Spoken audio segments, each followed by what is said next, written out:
Assalamu alaikum wa rahmatullahi wa barakatuh. Today's day 9, and I wanted to use today just to think about the lessons we learnt at the beginning of this course, where I spoke about the Dunning-Kruger effect, and also the fact that not knowing is the enemy of learning, and how really bringing a curious mind and actually being interested in what we can learn, as opposed to thinking that we already know everything, this can really help the learning process, because otherwise, it does become an obstacle when we believe we're at a very advanced level already. And I think that graph, the Dunning-Kruger effect graph, is actually it explains it quite nicely. I'll probably put a picture of that graph here in this video. So take a look at that graph and see how, when somebody actually doesn't know anything about a subject, it's possible for them to think that they know everything. And obviously, as an imam, I've seen that way too much within the Muslim community. So it's a very, very common thing that people overestimate their ability to recite the Quran, and because of this overestimation, they stop trying to learn, and instead of learning, they kind of just repeat themselves all the time.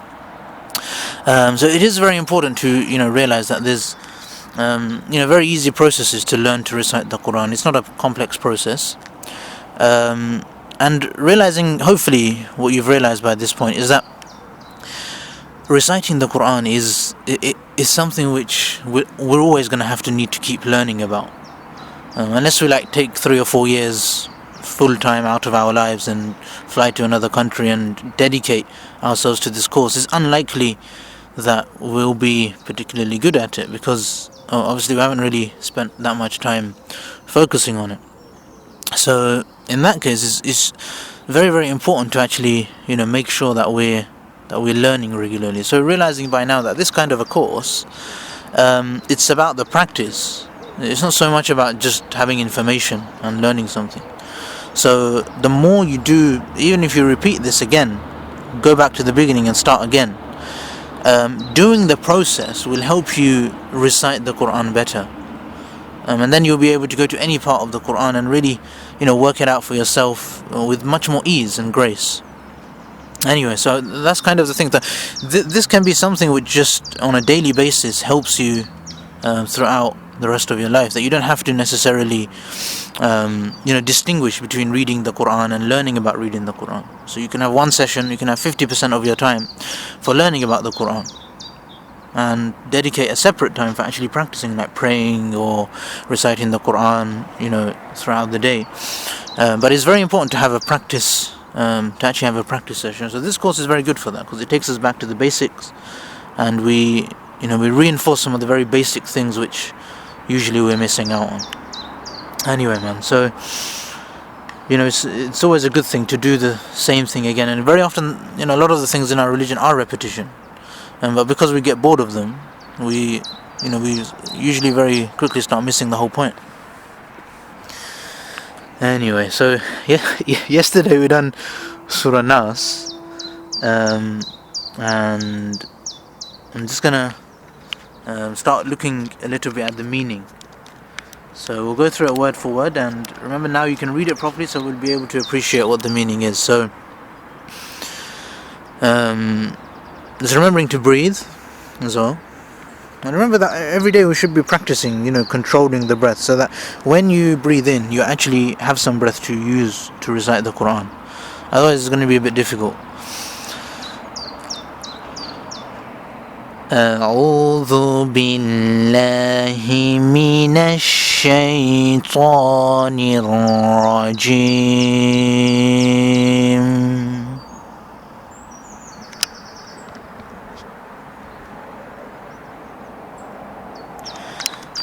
MashaAllah. So again, the more we practice this, the better it will become. And now what I wanted to speak about today was the meaning of this surah. So we'll start with the surah. Qul is the first word, and this is an imperative verb of saying. So it translates as say. It's when you're commanding somebody to speak.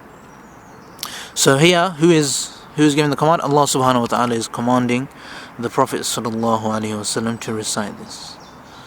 And in turn also is commanding us to recite it as well. So we've been told to kind of recite what's coming next. So sometimes in English you could have like a speech mark after this, because the next bit is what we're gonna say. And then we say a'udhu, and that's a word we should remember from the dua for reciting the Quran. Yeah, which is the first word, which means I seek refuge. And then B we should remember from Bismillah. Yeah, so there we done B, and B means in.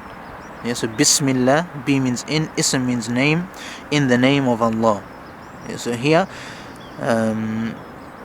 we have Bi Rabbi.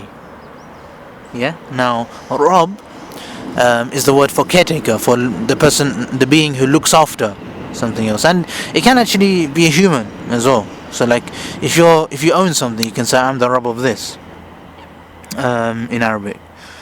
So that's the first thing. So Rabb is the master, and An-Nas of the people, and this is Allah. Allah is the Rabb of the people. So قُلْ أَعُوذُ بِرَبِّ النَّاسِ, say I seek refuge from the Rabb of the people. So here we're seeking refuge in Allah, and Allah is referring to Himself in terms of the people. So as in the fact that we as the people are connected to Allah. Yeah. So whenever we have some kind of issue, we ask Allah for protection, and He's there. And when we ask Him for that, He helps us. He gets rid of the distraction. He makes it easier for us to actually concentrate. So here, Bi Rabbin Nas is the Lord of the people. So these people who keep in touch with Him, we seek protection from Him.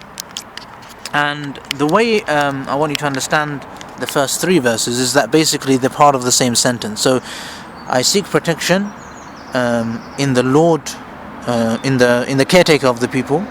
Then Malikin Nas. So notice the word Nas comes 3 times. So Rabbin Nas, Malikin Nas, Ilahin Nas. The word Nas is there 3 times. So in the first bit here, we've got the caretaker of the people. Then we have Malik, which is king, and then the word Ilah, which is the worthy of worship, the one who's worshipped.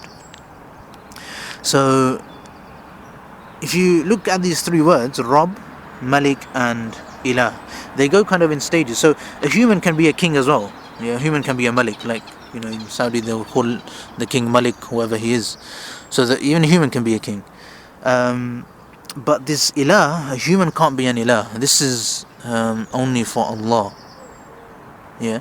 So a human will never have this kind of ability. So very often, sometimes as humans, when we have a problem, or when we start getting stressed out about something, we very often start looking at the people around us. So like even our caretakers, like family maybe, or people who can help us, or things that we can do in the physical world which can solve the problem.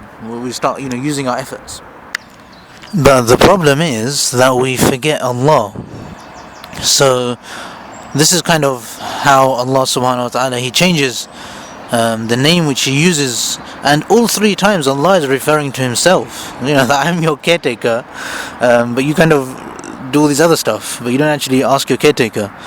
And then Malikin Nas, like He's the king as well. He's got full control over everything.